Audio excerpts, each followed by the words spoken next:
Good Karma brand station.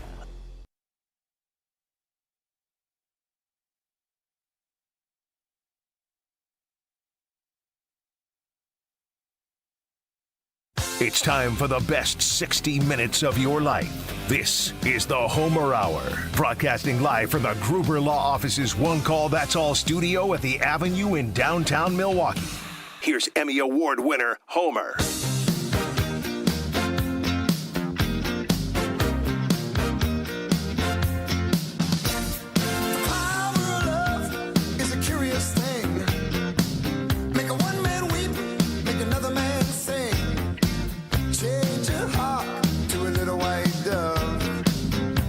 The best 60 minutes of your day, or at least we can hope so. It's the Homer Hour right here at 94.5 ESPN Milwaukee, 1430 ESPN Beaver Dam, the all-new, brand-new, customizable ESPN Wisconsin app. If you haven't downloaded that yet, do it.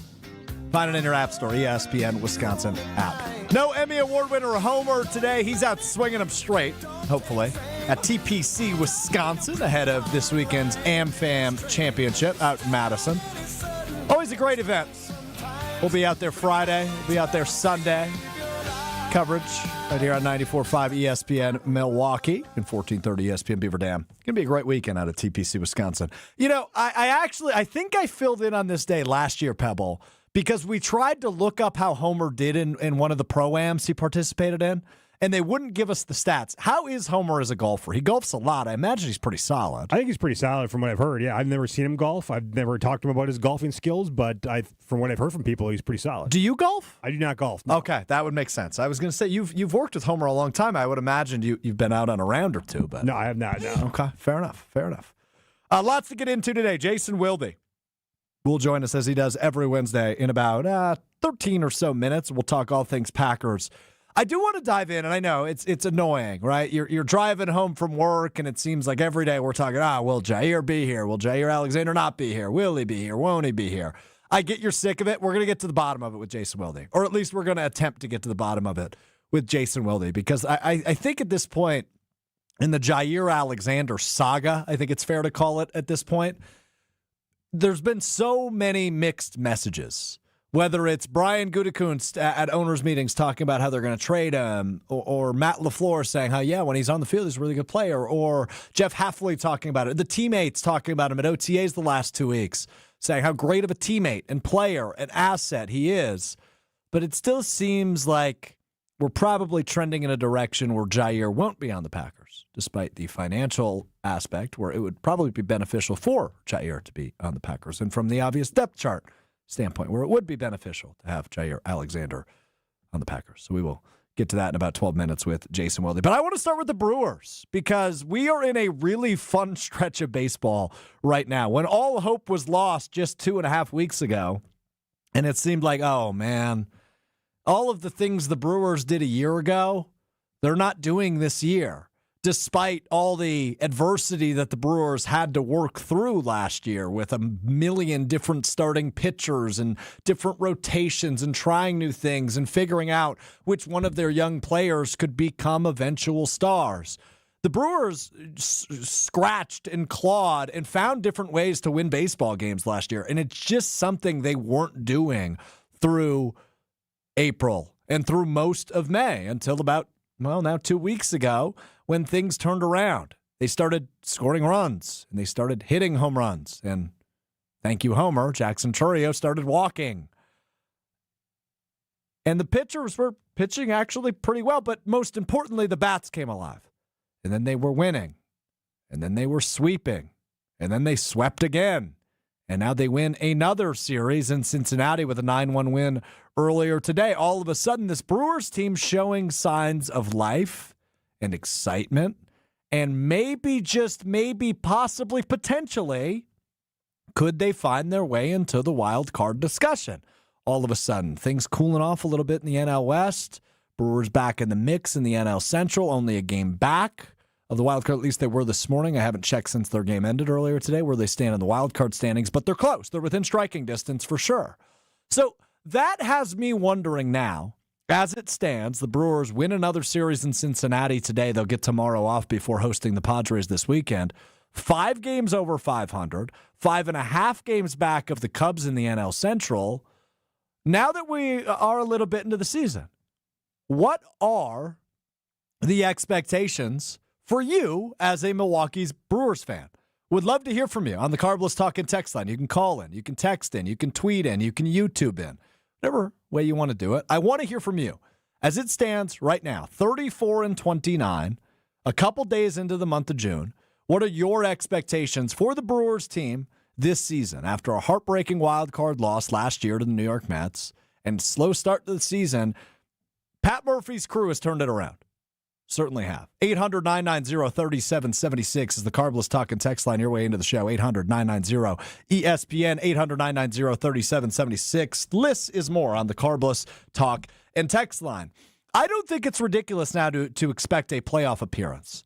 Right? I think as Brewers fans, we kind of have the unspoken expectation, they're probably not going to win a World Series unless they get completely hot and all of their all of their prospects turn into studs and they're able to keep them for a couple of years.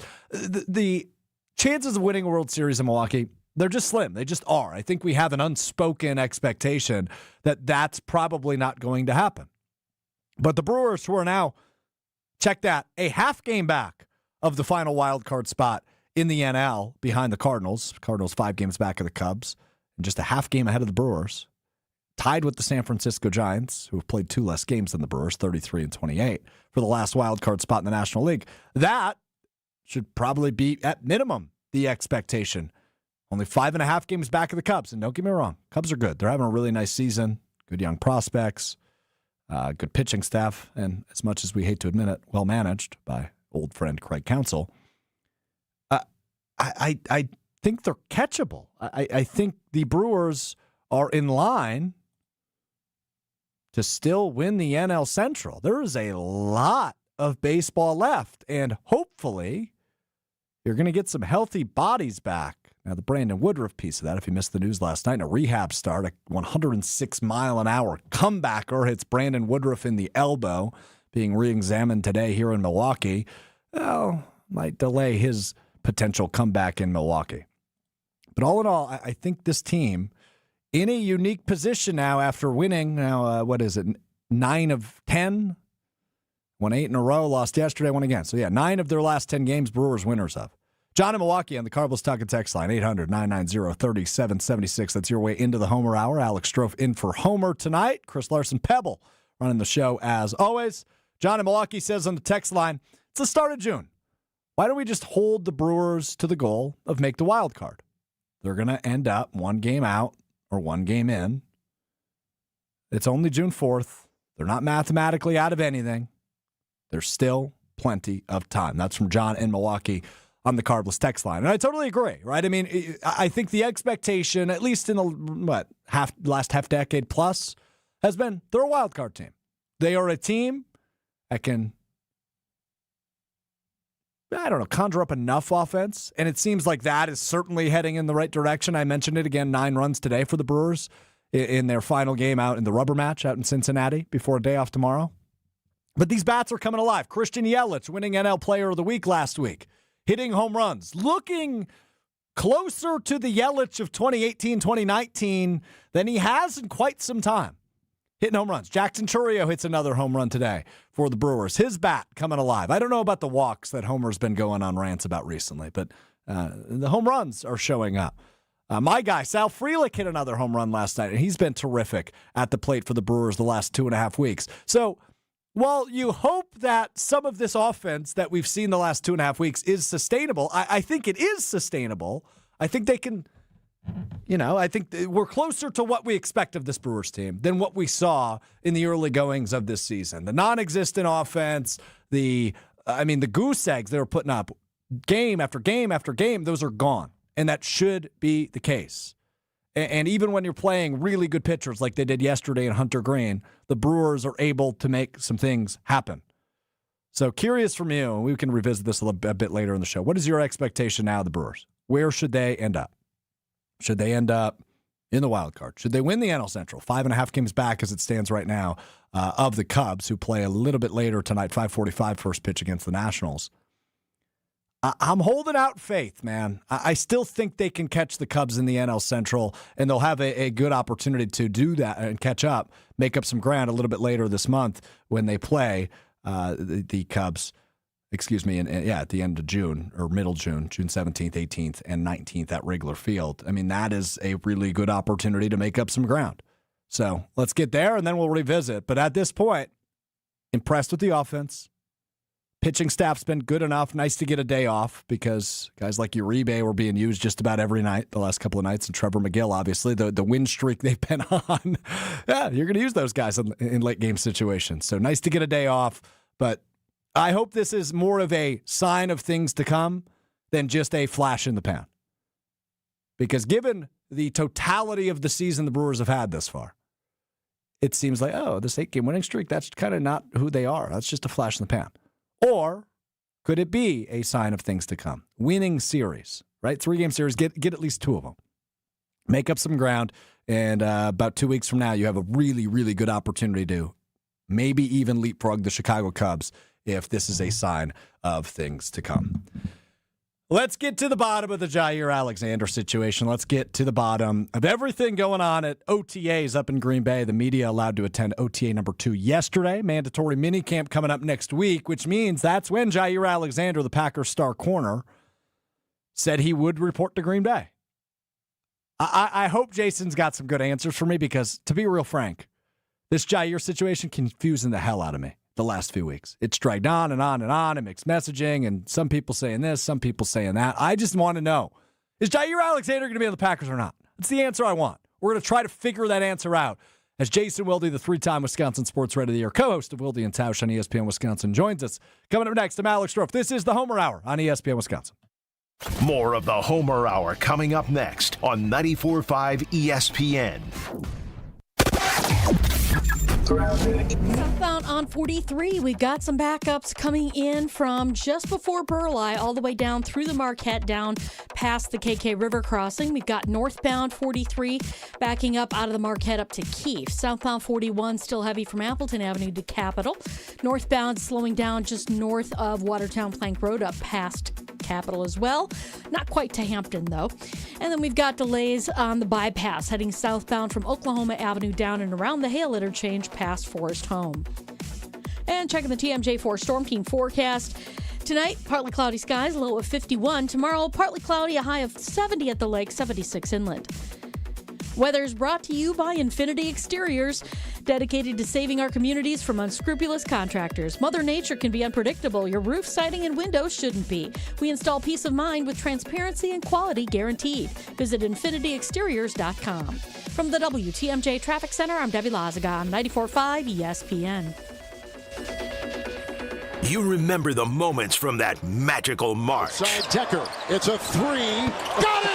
On June 26th, celebrate the squad with Made 'em Believe, a special night with Bo Ryan, Frank Kaminsky, and Sam Decker. Here's Kaminsky, the drop stab, that's his favorite. And the 2. Presented by Bud Light, Michelob Ultra, Potosi Varsity Ale, and Potosi Hard Seltzer. Tickets are on sale now at uwhoops2015.com. Made 'em Believe, June 26th at the Orpheum Theater in Madison. St. Anne Center for Intergenerational Care recently switched to James Imaging Systems for their document imaging technology. Why? CFO Sally Parente. Well, I think that boils back down to the service. We have a good partnership with James Imaging. With James, you get more than a vendor relationship. You get a local business technology partner. Oh, absolutely. I can pick up the phone at any time, contact our representative, and he's right on it. James Imaging Systems, business technology and local support for more productivity, more value. Definitely. We're a nonprofit here. We have to watch every penny, so we really feel very comfortable in that area with James Imaging. Comfortable enough to recommend James Imaging Systems to others? Well, without hesitation, I would recommend James Imaging. They won't be disappointed. James Imaging Systems. Call 262-781-7700 or visit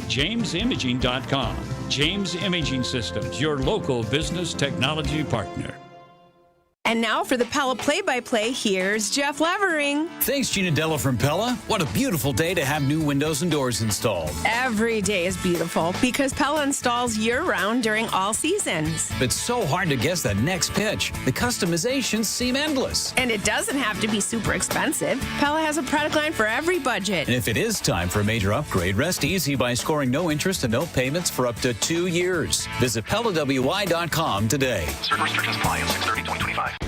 Truck drivers, are you tired of an outdated truck hurting your paychecks? At Schneider, we add new trucks to our fleet every year to keep drivers moving and racking up the miles. Our easy-to-use technology is designed to keep you safe and comfortable while also boosting your income potential.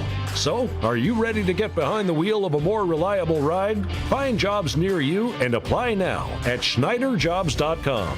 That's SchneiderJobs.com. Woo!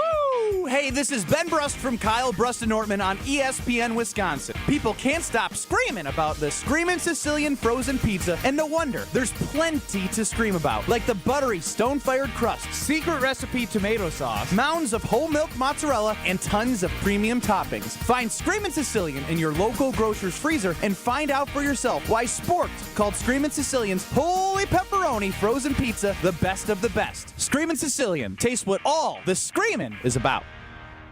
Rain Man is brought to you by Cousin Subs. Skip the line and order online with a Cousin Subs mobile app and join the Cousins Club. Cousin Subs, they believe in better. This is the Homer Hour on 94.5 ESPN. It's time for Jason Wilde on the Homer Hour on 94.5 ESPN. It is Jason Wilde time right here on the Homer Hour. I'm Alex, drove in for Steve, the Homer True, tonight. Out there swinging them straight, hopefully, at the AmFan Pro-Am. Jason Wilde here each and every weekday, 9 to noon. I'm Wilde and Tausch. Good evening, Jason.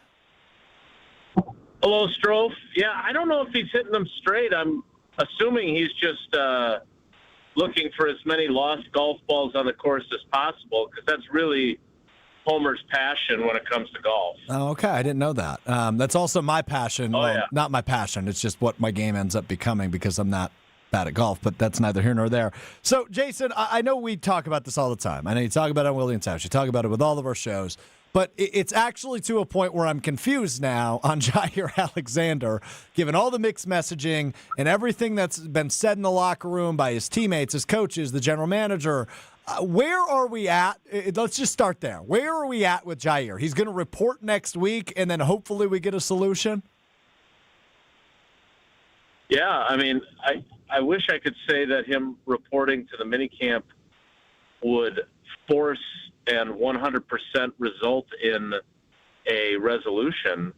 But at this point, I can't really say much of anything for certain, right? I mean, look, the report from The Athletic was that he intended to report to the mandatory minicamp, if not sooner.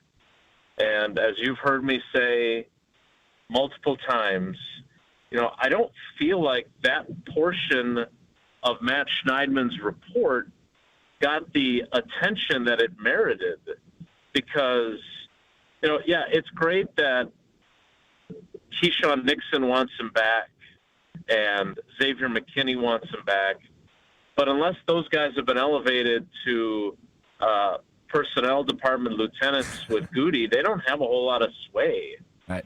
So, and he's not reporting because he wants to go hang out with his buddies at mandatory minicamp. He's reporting because the Packers cannot keep him off the field if he reports. They can't say, because he's under contract. So unless they agree, as I think they have, but again, we haven't talked to Jaire, and as you and I have gone through, I never qualified for getting his phone number. Unless they have negotiated something, which I don't know why they would, that he can report to the minicamp and attend meetings and everything else, and he's not going to go out on the field, and he's not going to, like Tausch tells the story about when, it was unclear what his status was going to be. They didn't want him in the weight room dropping a dumbbell on his foot. So they don't want him out there if his contract still contains a $16.15 million base salary. So this is you would like to think put up or shut up time. But again, I can't say that for absolute certainty just because nothing has seemed certain during this process. And just when people thought things were certain, they turned out not to be. Right. And that's the part where I'm thrown off because the offer of a restructure signals to me, and tell me if I'm misinterpreting this, but it signals to me. Probably misinterpreting. I probably am because I would imagine what that contract looks like, and we don't know the ins and outs of it, is probably nothing, and Jaire hasn't signed it for a reason, right, is probably almost insulting to a guy of his caliber when he's on the field, but that's the big if/when he's on the field. But the part that signals to me is, well, it seems like the Packers are certainly open to a reunion then. Maybe not at the price point that maybe he's under right now, or even a price point that me as a fan, you as a 3-time Wisconsin sports writer that you're covering this team as closely as you do, expect. So that's the part where I'm thrown off because Jaire didn't sign it. He hasn't signed it. It sounds like he won't sign whatever was offered to him when Matt Schneidman reported that. But he could potentially sign something if it gets a little bit more in the direction he would like to see it. Him showing up is likely to force their hand to a solution, whether that's a re-signing, whether that's a trade, whether that's a release. It just seems like they've softened their stance however many degrees on whether or not they'd like Jaire Alexander back in the building in 2025. Yeah, I would say this. They want Jaire Alexander back at their price. Not at his current price, not at what he would like his reduced price to be. I think they want him back at their price. And by reporting to the mandatory minicamp, if he doesn't like their price, that at least puts him in position to say, okay, well, unless you're going to compromise on the price, then you're going to have to cut me because I'm going to go out there on the field otherwise. Mm-hmm. So, again, we haven't talked to any of these folks. Goody has not talked now about him since the draft, so we don't really know what he's thinking lately. But, yeah, the bottom line is that they want him back under very specific circumstances. And if they're not going to get him back under those circumstances, then what are they going to do? Are they going to sweeten the contract offer to make it more enticing for him? Are they going to say, no, you know what? Let's just part ways, shake hands, and say goodbye to each other? I don't know what they'll ultimately do, but that is what we will hopefully find out Monday, Tuesday-ish. Okay, well, there you have it, because the mandatory minicamp for the Packers starts a week from yesterday, next Tuesday. As Jason pointed out, he will apparently report maybe even prior to the minicamp beginning on Tuesday, so we will hopefully have a solution at this time next week. Jason Wilde with me, Alex Strofa on the Homer Hour right here on ESPN Wisconsin. Let's stick with the Packers, and I'm just going to float you a vague one. Answer this however you think. What was your biggest takeaway from attending OTA number 2 for you, but OTAs yesterday for the Green Bay Packers? Biggest takeaway? I will say this, because it's hard, because the quality of football is not very high. The Underwear Olympics, I believe they call it, right, Jason? I don't like that term. I think they actually use that for the combine, the scouting combine, yeah. which as we know is really your forte. That's correct. But it was. It wasn't even full speed. And so that obviously makes it a little harder to judge. But that said, I thought Jordan Love looked really sharp. He had a really great touchdown pass in the 2-minute, about 30 yards to Jaden Reed. Then he hit Romeo Doubs for the 2-point conversion. So from an on-field perspective, there wasn't a lot to be able to have takeaways from. Mm-hmm. So that makes it a little bit tougher. From our conversations, I don't know. I'm really kind of, and I'm writing this tonight. I'm trying to work my way through exactly what Romeo Dobbs is thinking, feeling, headed toward, because, he talked with us. He didn't have to. Like, the PR staff brought us 6 guys. He could have easily said, no, I'd rather not. But he did come and talk to us. He did not want to talk about the concussions and where that journey has been. He did not want to talk about any regrets he had from last year and the incident the week of the Rams game where he was unhappy with his role and didn't show up for work. But he did have high praise for Matthew Golden.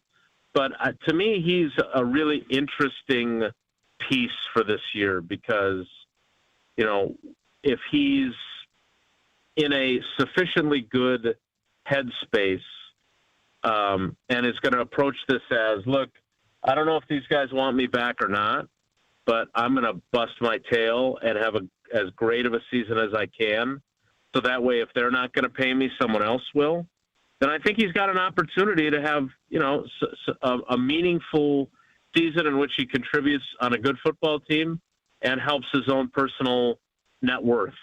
So we'll see, what he ends up doing. But every indication that I saw, both of him on the field, he had a nice catch on the 2-point conversion, had a nice catch on a out route during that drive. Like, he's, he looks pretty sharp in helmets and shorts. And he has had moments where he's been a very, very good NFL receiver. So what is his season going to look like? I think that's one of the many questions I'm intrigued by. I think there are a lot of questions to be intrigued by. That's certainly being part of them. Jason Wilde with me here on the Homer Hour.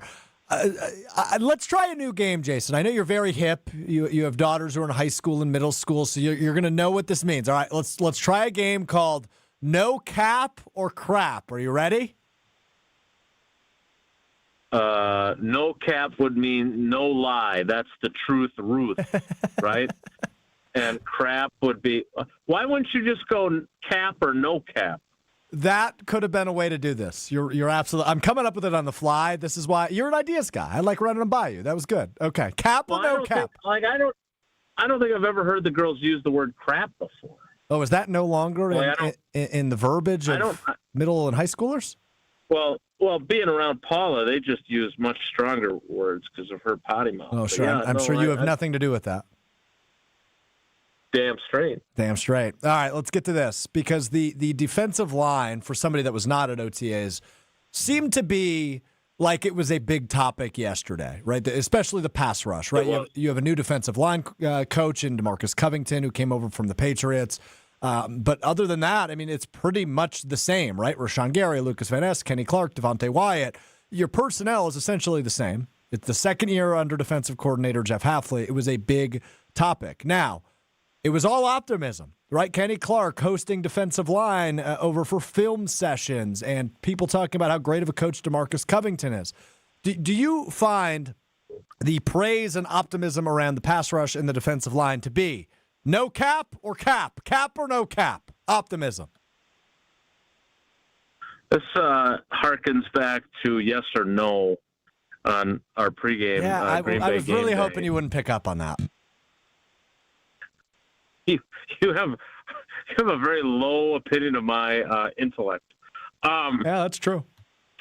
Yeah, it's not a lie, but it's also not a truth. Like we don't know. Like that's great that they're getting wings delivered, and there's a couple of people in the media, from what I understand, that are doing like DoorDash or Uber Eats to try and augment their income. So if I picked up that gig myself, because we can all use a little extra money, wouldn't it be something if I was delivering the wings to their get-together for film? And do you think they'd let me come in and watch? I was just about to ask, do you think you would get invited in? I think if Kenny Clark answered the door, I would. I think if Kingsley Enagbare answered the door, I would. Huh? I don't think Rashawn Gary doesn't really enjoy us very much. Devontae Wyatt, flip of a coin. Trying to think of who else. Carl Brooks would let me in. Colby Wooden, I think, would let me in. They'd probably put it to vote. Put it to a vote. LVN is another flip of the coin. I don't know. Okay. Well, I think you should pick up a DoorDash gig and go crash that, even if you weren't their delivery driver. No cap. No cap or crap. All right, we'll work on that. We'll run it back next time I talk to you. All right, Jason. I got time for one more. The graduation doesn't start for another little while longer. Okay, so I got great. Time for one more. I was trying to be a good host, get you out on time. Chris told me to break. I'm going to keep you then. Why start now? Why start now? That's a fair point. Okay, let's go to the offense because you mentioned Jordan Love, and obviously the big talking point for us last week was his regression. The big talking point for the national media this week was his regression. And I don't want to ask you whether or not he regressed. I'm just curious how that's perceived in the building. I thought his answer was really good about, we won more games, individual stats are fine, but I want to win. And I think that's a really good, non-committal answer from the quarterback. But now that you were back there since the last time he said that, how is that conversation being perceived? Because I don't believe in you don't hear any of the outside noise thing you hear a lot of. I think they are hearing a lot of the commentary around whether or not he regressed and whether or not he's actually a great quarterback. What was your takeaway yesterday on that conversation? Yeah, I definitely wouldn't describe it as the conversation was about his regression because I think the conversation should be forward spun to what is he going to be this season? Yeah. Because whatever phraseology you want to use to describe last season, and again, I understand Ben Kurt is out there saying how great he was and whatever else, and obviously Dan Orlovsky and a few others. That's fine. He wasn't as good as he was in the second half of 2023. Like he just wasn't, and I think those guys know that. Does that mean he was bad? No. But I do. It's interesting because when I asked the question about, what does this team need from you to get to where it wants to go, and referenced Rodgers going to the Super Bowl in year 3, he was not in any way prickly about his answer. But when he was asked about taking a step back, which, I think was a nervous TV guy who maybe didn't choose his words the perfect way, he was kind of prickly about it. Yeah. And so he does know the noise. My thing is with LaFleur, he made that reference about my being a physical specimen, and then I brought it back yesterday, then he really got after me. But let's be honest, he's doing that because he didn't really want to have to talk about, what his shortcomings were last year and where he needs to be better. So if you hang it just on the injuries and the drops, that makes it look a lot better. So he has got to be the guy that they paid to be the guy. He's got to be the guy that we have seen him be, and not just for glimpses. Like he was, the guy he was in Dallas, the guy he was for 3 quarters in San Francisco. Like that's my issue with folks that are poo-pooing anybody who suggests that last season wasn't star-spangled awesome for him and that it was just injuries and drops. Like, did you see him against San Francisco for 3 quarters in the divisional round? Did you see him in Dallas against the Cowboys? He was freaking awesome. Yeah. And in his last 5 playoff quarters, he's thrown 5 interceptions. That's not awesome.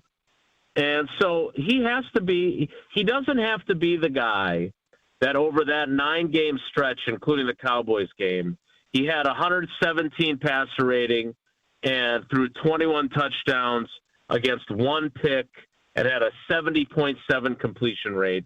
But he's got to be the guy that completes 67, 68% of his passes and throws like 25 touchdowns against 6 interceptions or 34 touchdowns against 8 interceptions. Like, that's who he needs to be. And especially, look, I'm not wishing this on Josh Jacobs. I am a huge Josh Jacobs guy. Like, I love talking to him. But he does take a lot of punishment. And if for some reason, instead of the quarterback missing some games, it's the running back, I don't know if any of those guys, Emmanuel Wilson, obviously they're excited about Marshawn Lloyd, but we have no idea what he's going to be. the reality is Jordan Love's going to have to be the guy. And I thought it was interesting that Josh Jacobs told us that he had talked about Jordan about exactly that topic. You got to be the guy, capital T, capital G. And so I'm eager to see him because I think he's undeniably capable of that. But I get frustrated with people that think just because you critique him in a slightly negative manner that you're a hater or you don't know anything about football. Well said. Yeah, according to the Alex Stroff Research Department, when Jordan Love completed over 67% of his passes in 2024, the Packers' record, want to take a guess? 5-0. Nailed it. 5-0. Packers were 5-0 when he completed 67% or more of his passes. So, pretty good threshold there by the great Jason Wilde. Jason, thanks as always for the time. We'll be listening to you tomorrow beginning at 9 a.m. All right, Stroff. Take care. Be good. The great Jason Wilde from Wilde and Tausch, weekdays from 9 to noon right here on ESPN Wisconsin. Yeah, the Jordan Love conversation is it's an interesting one. It's complicated, it's convoluted, and you heard the excuses that are real excuses, right? The injuries that he dealt with, several of them in 2024. The drop passes, the Packers dropped more passes than any other team in the league in 2024. So real concerns and real excuses, but Jordan Love has to be better. Flat out, no excuses. Has to be better if this team wants to be back in the championship conversation in 2025. We'll continue to talk Packers. I want to hear from you on the Cardinals Talk and Text line, 800-990-3776. As we roll on, it's the Homer Hour right here on ESPN Wisconsin. The Homer Hour is back after this on 94.5 ESPN. Well, we've got an issue on 4394 southbound. Right as you're coming off of the high-rise bridge, we've got a crash off on the right shoulder. Delays coming in from just south of Capitol Drive all the way down to that point. On the northbound side, we got backups from just before Fond du Lac Avenue all the way up to Keefe. Westbound 94, watch for the backups coming out of the Marquette all the way to about Mitchell Boulevard. And then back on the brakes from the Zoo interchange pretty much all the way to Moreland Road. And check out the TMJ4 Storm King forecast tonight. Partly cloudy skies, a low of 51. Tomorrow, partly cloudy, a high of 70 at the lakefront, 76 inland. Weather's brought to you by Fifth Third Bank, custom solutions built around your goals. Member FDIC. From the WTMJ Traffic Center, I'm Debbie Lazaga, 94.5 ESPN.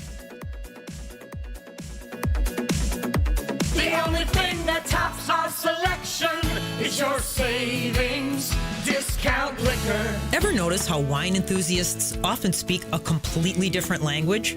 And while that language may technically be English, to most people it's anything but. Hi, this is Marie from Discount Liquor, where we stock over 8,000 varieties of wine and speak many dialects of wine English to help everyone, from the wine novice to the master sommelier. So if you need an expert recommendation for wine, or maybe you know what you want and simply need help locating it, our experienced staff has got your back.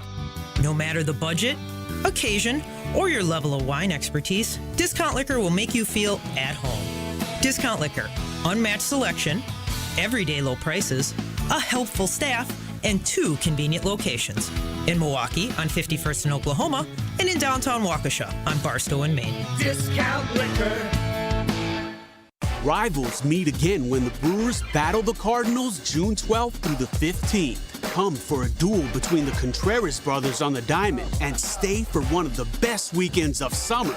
It's Tropical Day, Saturday, June 14th, featuring a Brewers straw hat with special tickets. Then take Dad to the Father's Day game for a Barrelman Cooler giveaway on June 15th. It doesn't get any better than this. Get in on the action at Brewers.com.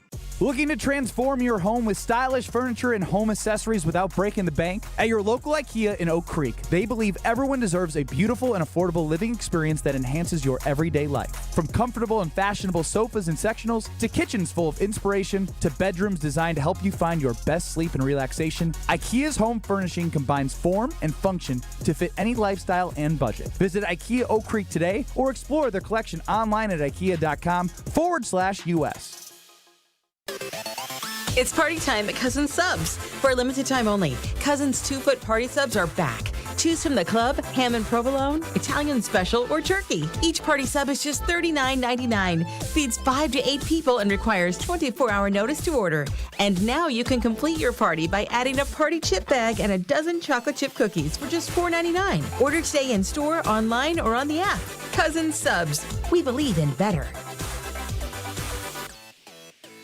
The Protect the Package golf outing takes place on August 16th at Ironwood Golf Course. Come be a part of the most unique outing in the state while helping loved ones battle cancer. Proceeds benefit the This Time Tomorrow Foundation. Sign up your foursome at thistimetomorrow.org under the Events tab. If only life had a remote control, you could pause or rewind. Well, life doesn't always give you time to change the outcome, but prediabetes does. Take the 1-minute risk test today at doihaveprediabetes.org. Brought to you by the Ad Council and its prediabetes awareness partners. You're listening to the Homer Hour on 94.5 ESPN.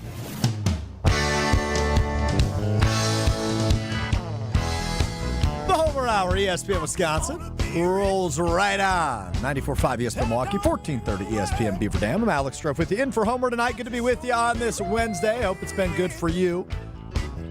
We were just talking with Jason Wilde about Jordan Love and the expectation for Jordan Love in 2025, which is an interesting one because he lit the world on fire the second half of the season, his first season as the starter in 2023. An awesome playoff debut. Awesome doesn't even cut it, man. It was a kick-ass playoff debut for Jordan Love in 2023 when they went down there and they whipped around the Dallas Cowboys, the 2 seed. And then he was really, really good against San Francisco, at least for the first 3 quarters in the divisional round, the eventual NFC champions. Last year, rocky road for him. I mean, he was fine. I wouldn't say he was a bad quarterback in 2024, but he certainly wasn't the level in which you expected after, like I said, he lit the world on fire in 2023. I said something earlier this week on Mr. Irrelevant, which is my show. You can listen, watch ESPN Milwaukee on YouTube. Find it in the ESPN Wisconsin app every Monday, Wednesday, Friday. Josh DiMaggio. I said Frank Ragnow, the longtime center of the Lions, only 29 years old, he retired. And I said that says to me the opportunity to win the NFC North is a little bit more wide open now for the Packers. But as I think about the expectation for Jordan Love and the expectation of reclaiming the division in 2025, I'm starting to think Jordan Love's got to be a top 7 quarterback in the NFL in the regular season if the Packers want to win the NFC North. Now, I get it. More than your quarterback needs to be good if you are going to win what is viewed as the toughest division in football. And it shouldn't even be viewed that way. It just flat out is a fact. The NFC North is the toughest division in football. The Bears are the Bears, so I don't think they're a playoff team, but they could still win 7, 8, 9 games. The Vikings have proven that their head coach can rock with pretty much anybody at quarterback, despite me not being a J.J. McCarthy believer. The Lions are really good. They're going to figure it out even with losing both of their coordinators and their star center. They're still a really good football team. But the opportunity is lining up for the Packers to reclaim the division. But I think that doesn't happen unless Jordan Love is a top 7 quarterback in the regular season. We can run through it. Mahomes, Allen, Burrow, Jackson in the AFC.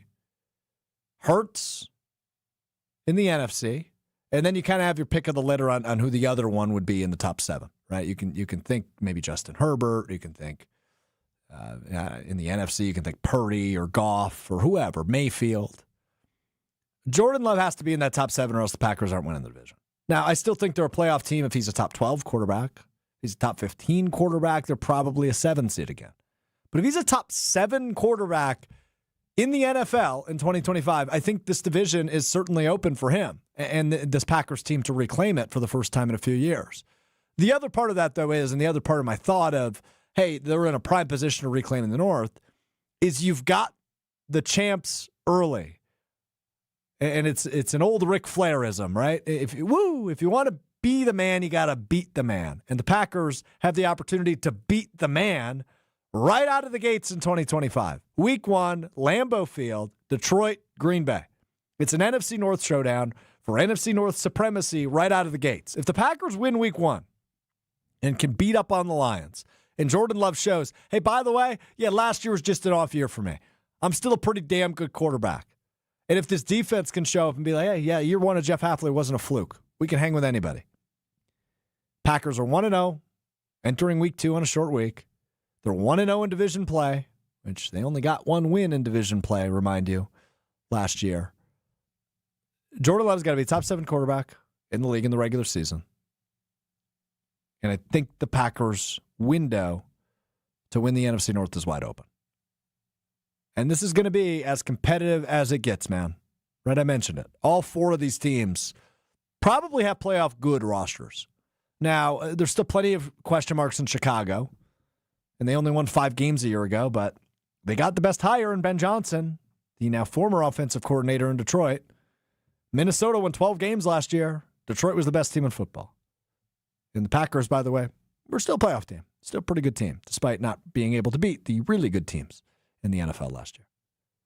So that's how I'm viewing it as it stands right now. Now, how do you define a top 7 quarterback? I don't think we need to get into statistics, right? I don't need to know the amount of yards, touchdowns, interceptions he throws. I think that's basically an eye test, right? Is he making the team better? Can he put the team on his back in those crucial moments? Is he successful in the 2-minute drive, whether that's at the end of the half or to win a football game? Right? I think the eye test tells you whether or not you're a good enough quarterback to bring that team to the next level. And in order to win a Super Bowl, I know you know this, but I just need to spell it out for a moment. In order to win a Super Bowl, you need a really good quarterback. It's not rocket science. It's not brain surgery. It's football, baby. And you need a really good quarterback in order to win the Super Bowl. Jalen Hurts was that for the Eagles last year. He was good, really good at times, especially in the playoffs. Helped they had the best running back in football in the Offensive Player of the Year in Saquon Barkley, but he was really good. Patrick Mahomes obviously elevates team. Tom Brady obviously elevates teams. Few and far between examples where your quarterback is one of the best in the league and you win the Super Bowl. And I frankly view the Packers' window as open at this point. You're in year 3 of the youth movement. You're in year 3 of Love. You've got one of the best head coaches in football. It's go time. And if you really want to be considered throughout the regular season as a serious contender in the National Football League, well, a hot start against the Lions wouldn't hurt. And winning the division wouldn't hurt. And your quarterback proving in year 3, I'm here to stay, well, all of a sudden, I think the optimism of Packers fans, me and you alike, all of a sudden go, yeah, they're for real. This is a team that can win the Super Bowl in 2025. We'll wrap up the Homer Hour coming up right after this. We'll revisit the poll question, the Discount Liquor poll question over on Twitter at the Homer Hour. It's on the Brewers today, mixing up the poll a little bit with Homer Out. And we will continue to discuss what the Jordan Love 2025 season will look like. That's all still ahead. It's the Homer Hour right here, ESPN Wisconsin. More of the Homer Hour coming up next on 94.5 ESPN. Your chance to spend an afternoon on the links with ESPN Milwaukee is just a tap away. The 2025 Delzer ESPN Milwaukee Open happens July 15th at the Ball Golf Course, and we're inviting a lucky ESPN Milwaukee fan and 3 guests. Hang out with your favorite ESPN Milwaukee hosts, play around at one of Wisconsin's most popular courses, and enjoy food and drinks throughout the day. Open up the contest tab in the ESPN Wisconsin app and register for your chance to win this fan foursome with ESPN Milwaukee. It's happened again. Another local organization switching to business technology from James Imaging Systems. This time, it's St. Anne Center for Intergenerational Care. CFO Sally Parente. We were unhappy with our previous vendor. It was always a big production. We also had some issues with pricing. And now with James Imaging Systems? The service, the value, and the ease with which we can just keep using their service and not having any big headaches. We're getting value here as well. Just what you'd expect from James Imaging Systems, a 100% Wisconsin-owned and managed company. AI-driven workflow automation, security enhancements, and digital transformation. I love that they're a local company. They've been a wonderful business partner for St. Anne Center. Make the switch to James Imaging Systems. Call 262-781-7700 or visit jamesimaging.com. James Imaging Systems, your local business technology partner. Hey, Jen Latta here, and as a client of the We Sell Group, I can tell you firsthand, Rob and Nick make the home buying and selling process easier. Right now, school's out, and that means it's the perfect time to list your home. The market is challenging and inventory is tight, but you don't have to face it alone. Rob and Nick are pros. They take the stress off your plate so you can focus on your family, your summer, and just breathe. Contact Rob and Nick to see what your home might be worth in this market. Connect today at wesell.kw.com. That's wesell.kw.com. Summerfest is almost here, and we're going to send you to all 9 days. It's Summerfest on us. Download the ESPN Wisconsin app and register for your chance to bring a friend and have the best summer ever at the big gig. Summerfest on us. Register today in the ESPN Wisconsin app under the Contest tab. Tournament host Steve Stricker joins a star-studded group of PGA Tour champions at the American Family Insurance Championship. Catch the action June 6th through the 8th with an exciting team competition and a new tournament home at TPC Wisconsin. This year's AmFam Champ concert features Megan Maroney with special guest Clint Black on Friday, June 6th at Breese Stevens Field. All proceeds support the Steve Stricker American Family Insurance Foundation and American Family Children's Hospital. Get your tickets today at amfamchampionship.com. Do you know what to do in the event of a cardiac emergency? Would you be ready, willing, and able to help someone in their greatest time of need? Throughout the month of June, the American Heart Association is asking everyone to become a nation of lifesavers instead of bystanders during CPR AED Awareness Month. You never know when those life-saving skills will be needed, and you can make a difference when someone needs it the most. To learn more about hands-only CPR, sign up today for an online course at shopcpr.heart.org or find a Heart Saver course near you at cpr.heart.org. It's ESPN Wisconsin's Ben Bruss talking about our friends at Road America, America's National Park of Speed. Get out of your house this summer and go to Road America, located conveniently between Green Bay and Milwaukee and Elkhart Lake. Come see a race at the legendary 4-mile, 14-turn road circuit that has hosted some of the best races since 1955. WeatherTech Chicago is up next on June 6th through the 8th. Camp on site all weekend and enjoy free admission for kids 16 and under with a paying adult at the gate. Come for the experience and stay for the race. Get your tickets at roadamerica.com. Welcome back to the Homer Hour on 94.5 ESPN.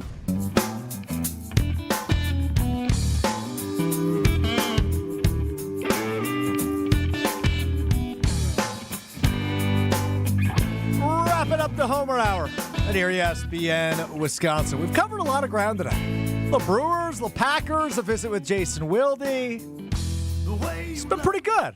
Proud of your efforts, Pebble. Good job tonight. I want to get back to the Packers real quick, and then we'll take a look at the discount liquor poll question on Twitter at the Homer Hour on your expectations for the Brewers. I'm fascinated by the offseason that's been by the Packers, right? Especially, and we dove into it very deeply with Jason on the Jaire Alexander saga. It's never made any damn sense to me. It's making less sense to me as the days go on. Hopefully we'll have a resolution one way or another next week when mandatory minicamp begins. But it's been quite an interesting offseason for the Packers. And, we've talked about this before, but teams will steal the identity of teams that win it all in the offseason, right? They will try to attack what the strengths were of the team that eventually wins it all. Last year, of course, the Philadelphia Eagles. I ask you, what did the Eagles do best last year? What are the things that pop into your mind? You would answer with one of or multiple of the following. They had a really good running game. Saquon Barkley was great. They had a really good offensive line despite their Hall of Fame center, or likely Hall of Fame center, and Jason Kelce retiring prior to last season. And they had an amazing pass rush. Their defensive line was terrorizing. It was really good at getting to the opposing quarterback and creating chaos and disruption in the middle of the field. That's what the Eagles did really well. And they had a good quarterback who was able to man the ship in Jalen Hurts. That's what the Eagles did well. What did the Packers do this offseason? Let's think about it.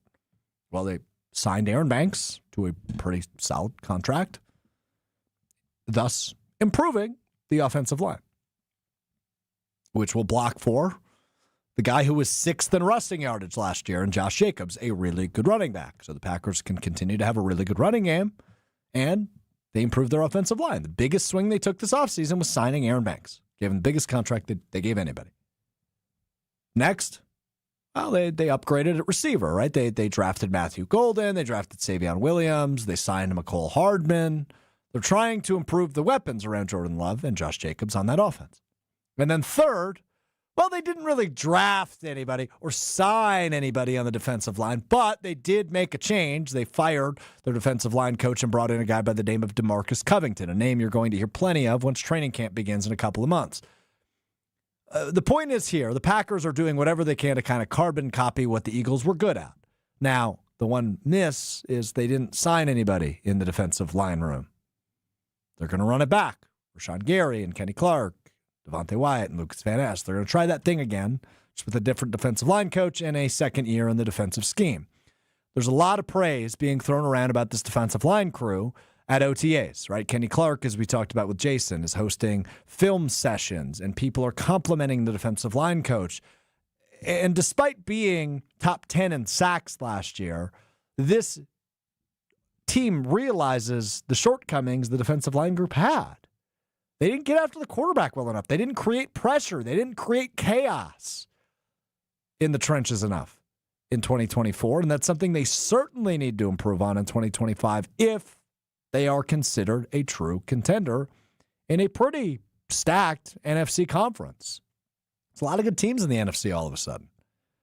So I'm itching to get to a point where we can actually see the product and see if all of the hype and all of the rumors we're talking about right now get settled. And then ultimately, I'm excited, hopefully next week, when we get a resolution to this Jaire Alexander situation, because then you will know what the team looks like and how good can they be. We won't find out until week 1 when they play the Detroit Lions. Discount Liquor poll question on Twitter at the Homer Hour. Can also find it on Twitter at ESPN Milwaukee. 63 games into the regular season. What are your current expectations for the Milwaukee Brewers? The options: miss the playoffs, wild card team but second in the NL Central, win the NL Central, or NLDS or further. 60% of the vote went to one of those options. As it stands right now, a little over 50 votes in on Twitter at the Homer Hour. The expectation generally seems to be the wild card and take second place in the NL Central, which they stand in third place, a half game back of the Cardinals right now. That could change even tonight with the Cardinals playing yet. I think that's probably the right answer, right? Sneak into the wild card, but second in the NL Central. I just think that's going to be really hard to do. Now, the NL West has cooled off a little bit. And as I mentioned, the Brewers have an opportunity against an NL West opponent at AmFam Field this weekend as they play host to the San Diego Padres. But it's going to be really dicey in the NL, the National League, to make the playoffs as a second-place team in the NL Central. You might have to win that division in order to get in. But we will ultimately see how that plays out. But hey, good brand of baseball all of a sudden. Homer told you, Jackson Choria's got to start walking.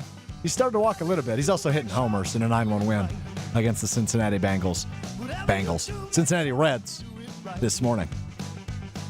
That will do it for us. We've got a special edition, the Weekly Wager, coming up next. Joshy DiMaggio. He's out late on a Wednesday night. That's good to see. It's past his bedtime, I think. Jen Latta will join him as well, live from Potawatomi Sportsbook at Potawatomi Casino Hotel, paysbig.com. You've got that coming up next right here on ESPN Milwaukee. National programming coming up next on ESPN Beaver Dam. Big thanks to Jason Wilde. Big thanks to Chris Larson. Pebble running the show tonight. Homer's back with you tomorrow. I'm back with you Friday. So plenty of mission and mashing here on the Homer Hour the next couple of days. Weekly Wager coming up next. We'll talk to you then. Peace.